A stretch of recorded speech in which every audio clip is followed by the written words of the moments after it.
Heather, I don't think we can do this interview actually. The way you're sitting is a total red flag to me. Oh, what? No, I'm just joking. I say this to prove a silly point because when it comes to dating, red flags can be made out of the most innocent things. And I'm sure you know this. Mm. So I want to ask you, when it comes to dating and the crazy things you've heard, what's the weirdest one that you've heard as a red flag? And why is being too generous with this term harmful for us? Perfect question. But before I can answer your question, Molly, I need to know, how tall are you? Oh, I deserve that. I deserve that. I can give it back. Yeah. No, I think that Mm. the varying levels of red flags that we've heard in the industry from the very beginning can vary from, I need this person to have brown eyes. I need this person to have been graduated from this college. I need them to come from this background, from a certain location. And those are the things that are really dangerous to be hyper focused on, because the color of somebody's eyes or the height of somebody is not going to be indicative of, are they trustworthy? Are they honest? Do they share the same values as me? And those are the things that are going to hold a relationship together for a lifetime, Yes. right? So we have to be really careful about that. Yeah, so true. But okay, the reason some of us are so hyper aware of these red flags is because they actually worked. They benefited us in the past. We had a previous experience or something that a red flag was warning us and it worked. And so we keep those red flags to keep us safe. But why is that dangerous if we perpetuate that in our dating lives? Why is continuing to focus on them harmful to us? Perfect question. You actually targeted and said something that is profoundly meaningful. Red flags, we actually start identifying red flags the moment we enter into the world. We are as a human being made up to know, oh, I touched that stove once, it burned me. I'm not going to touch a stove again. So red flags, they do keep us safe. But what happens and what's scary is exactly what you shared, where you're taking your previous experiences and you're adding to the red flags that actually they aren't the flags that are keeping you, whether it's safe or harmful or any of that.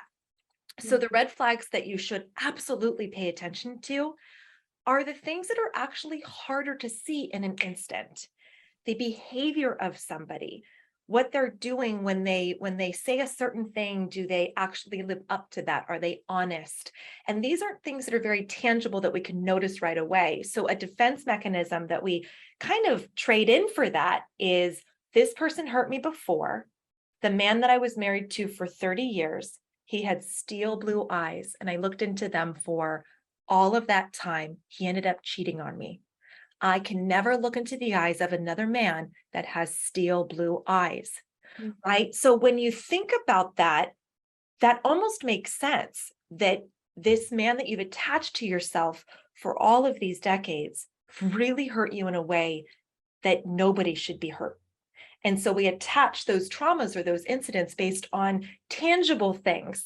Blue eyes means pain. Red hot stove means pain. Do you see what's happening? Yeah. But really, it's the behaviors that you should be focusing on instead of those tangible things that he can't help it if he had blue eyes. It's the way he was made. It's so true. Okay, so we decide consciously we're going to focus on the green flags.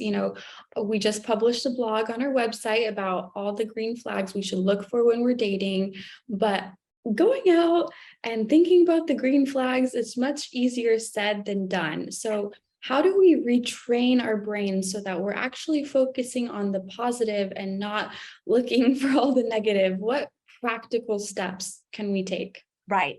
This is an easy one. First and foremost, recognizing that you have this habit is the biggest step, right? Because then your brain starts looking at the world a little bit differently. but you have a lot of patterns to untangle. So one thing that I actually suggest to my coaching clients is the art of journaling.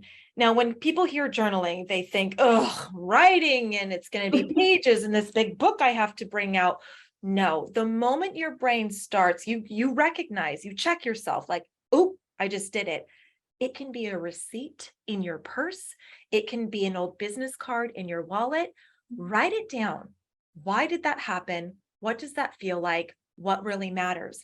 And that brain to hand chemistry, it actually starts rewinding or untangling that mess that we've made, that we've kind of started looking for the wrong things. And so by just the physical act of recognizing and then writing, and you could even toss that, receipt aside and throw it away. You don't have to keep it. Just the art of journaling helps you, again, take that next step. You've already identified, dang it, I do this, but don't just let that thought be a fleeting thought. Really put pen to paper and allow yourself in those moments to examine it and rewire your brain a little bit. Okay, I love that advice and very easy. I have tons of receipts in my purse, so Right? so I can always do that. Okay, but so what if we're there and we start recognizing the green flags and we notice our date has all of them. He checks every box, but we're just not attracted to them because sometimes red flags are hot, Heather. What do we do? What if there's no spark? Do we just give up? Are we doomed? I love that. No, no, no, no, no. I absolutely want everybody to recognize that when you start a relationship, hot, spicy, fast, attraction is just burning, and that red flag is on fire because my goodness, it is just the prettiest thing to look at, right? Actually, the love that lasts is the connection and attraction that grows over time. I want us to stop thinking about, I need to be automatically attracted or this isn't going to work. Definitely recognize, you don't got to marry this person just because you went on one date, right? Go see them again. Go do something fun. Go do something outside. Go on a hike. Go on a walk. See them in a different capacity. Because first dates, we know this, Molly, first dates are weird. So a lot of times there's not a lot going on there. You just want to make sure that this person is really somebody you want to hang out with for a longer time, right? So go see them again. And in fact, I would highly suggest following our 3-date rule, which is in another blog as well, to really see if this person is attractive, because it could be other areas of them, their personality and other things that are very, very attractive. So give it a chance. That's so true. Okay, one last question. So say you're out on a date and it's all going okay, but not amazing on the first date. How many chances should you get for your date, your partner, to really decide if they have the green flags? What should we look at in general? Right. So again, keeping that thinking cap on of I'm making a new friend, no pressure. I'm getting to know someone new. If after the first meeting, you didn't feel all fiery and hot and there's not a really strong connection, but there are a number of green flags, wonderful. You see them again and again, you're going to do something fun outdoors or experience something new together. Great. And you're still like, yes, he's so great. There are so many positive attributes, but okay, one more time, let's try this again. And I think that after, like we had said, that 3-date rule, after 3 times, you can't also force a connection, right? So give this person a couple of chances. Don't move too fast, but also be realistic in that there has to be a meaningful connection at some point, or you can't force something that's just not there. That's so true. And I feel like that's such a healthy way to view dating too. So it's not so toxic red or, Yeah, I like to call it mindful dating. So true. I love that. Yeah. It's Yeah. green and mindful. I Green love and it. It mindful. feels very peaceful and earthy. Yes, that's the way we should date. Yeah.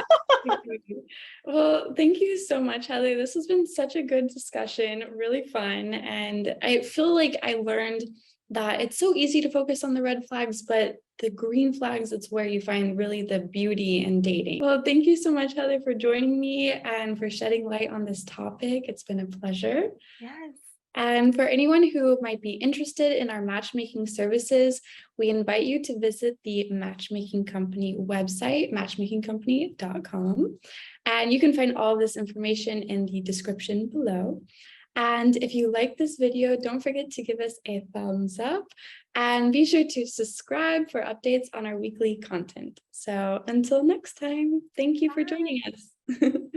Bye. Bye.